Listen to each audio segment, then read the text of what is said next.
Hi, I'm Don Stegall of rcpro.org. One of the activities that RC Pro supports is RC Pro Warbird Racing. There are other racing classes in the country and other racing groups in the country as well, especially in California. There's a Northern California group that does a lot of pylon racing and a lot of warbird racing. And airframes for warbird racing are typically ARFs. Some people do custom build. The main reason being that a lot of ARFs aren't up to the bigger engines. But some of the top warbird racers in California have worked with Phi Chan at Airborne Models and the World Models to create an airplane that's worthy of the higher speeds of the bronze, silver, and gold classes of warbird racing. This is the Spitfire 40. It's a very strong airframe.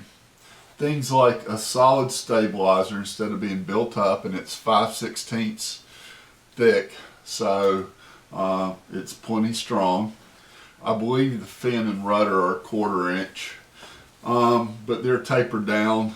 They're not slab control surfaces. This one has a 3 1/4 inch spinner on it. The kit comes with a complete set of hardware, including the push rods, the tank,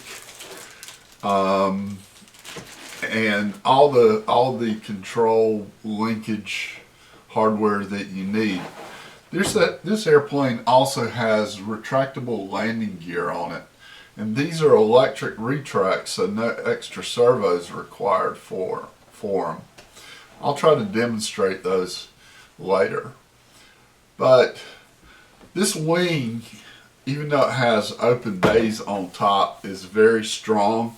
It has a very strong D-tube, and all of the control surfaces on this airplane have CA hinges, so it's easy to add trim covering before you glue the hinges in, or to even strip and recover the airplane.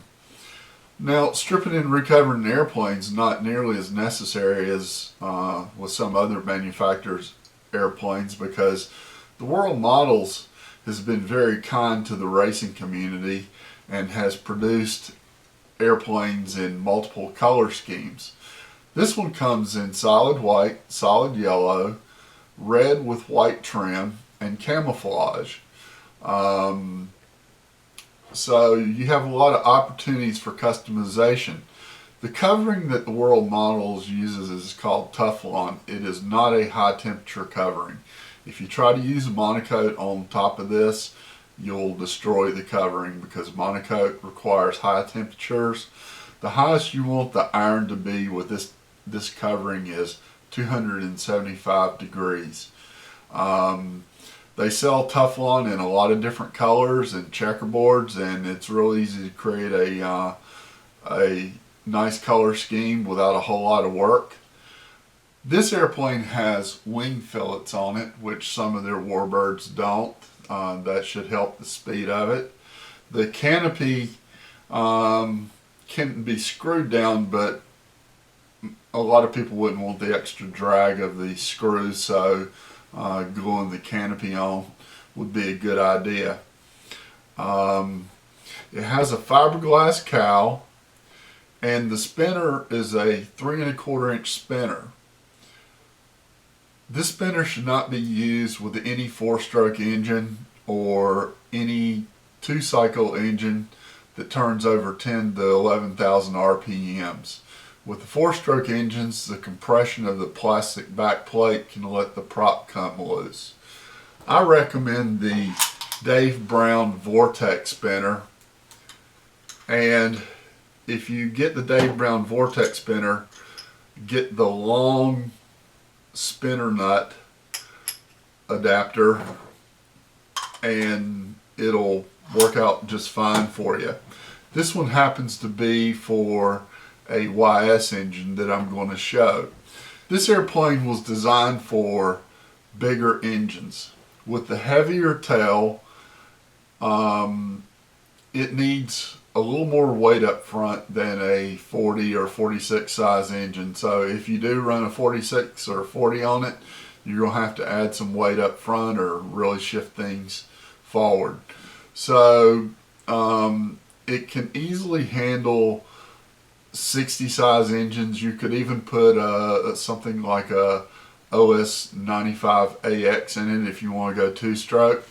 A lot of the Warbird racers use the YS engines. This is the YS 115 FZWS Warbird Special. It fits right in this airplane. If I take the cowl off,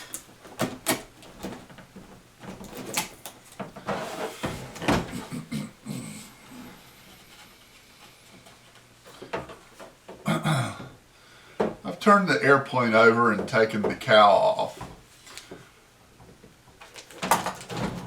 You'll want to mount the engine inverted in this airplane, more than likely. With a two-stroke, I'm not sure. You may want to mount it on the side depending on where the muffler comes out. But the motor mount is sized to fit the 115. A couple of modifications are required to the motor mount, and I'm going to make an assembly video and write up tips. And if you go to the Airborne Model Showcase, there will be a tips page, and it'll have information that will help you get the most out of the airplane, and links to some websites like the Facebook RC Warbird Racing page and the Warbird Nats page. Warbird Racing is going to be done at the 2016 Pylon Nats in Muncie, Indiana. And if you get one of these airplanes, it's very easy to get this airplane ready for the Warbird Racing. With this engine, you can definitely run silver, and depending on the prop and the nitro, you can run gold. This airplane can probably hit 170 miles an hour with the right prop and fuel combination with this engine. So if you like speed, this is a very nice airplane. It's a nice looking airplane. Even my wife likes this airplane. I'm going to take the wing off and show the retracts.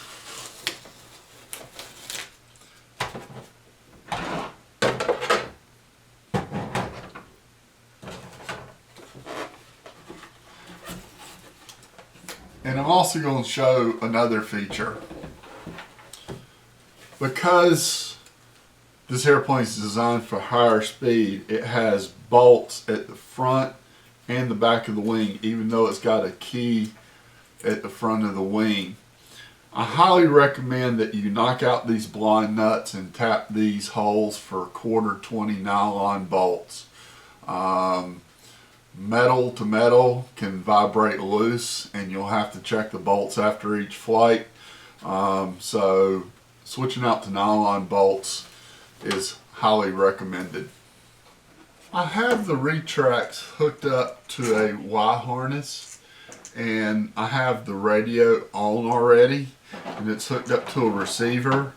And if I move the elevator, you'll see a servo move, and have one hooked up to rudder and one to aileron. I'll talk about the servos in just a minute. But one thing to be aware of is that if you use a lithium polymer battery 2-cell, these retracts will not work properly. You will need to use a regulator that regulates it down to 6 volts or so. They are working fine with life batteries. As a matter of fact, I've got a small 1300 life battery hooked up to it. They work fine with 5-cell nickel metal hydride batteries, and they work just fine with regular 4-cell batteries. The retracts do not have endpoint adjustment or anything like that because they're purely up and down, so you can't change the speed of them. But flipping the switch, you'll see the gear come out, and the gear open to the outside like a real Spitfire.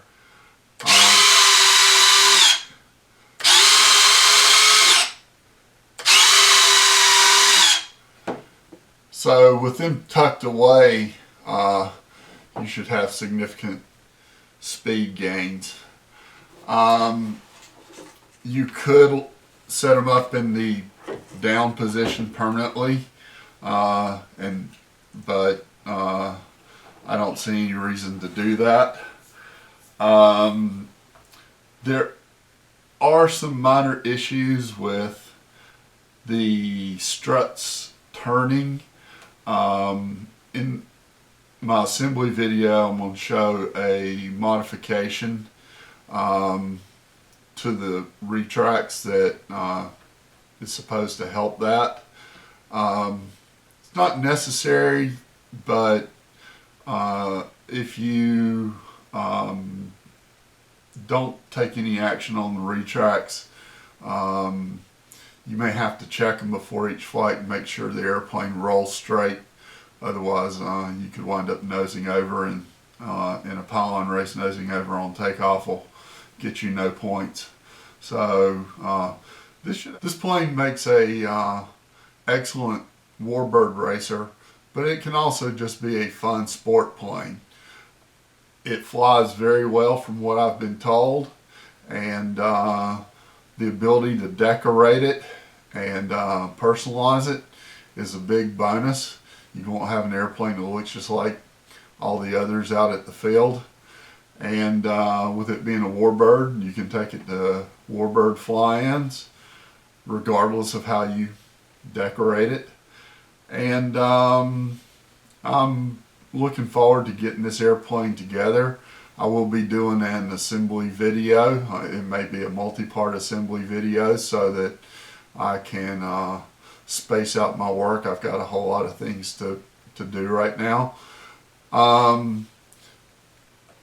Warbird racing is going to be raced at the 2016 Nats. I think I mentioned that earlier, and so is Club 40, the racing class that RC Pro supports.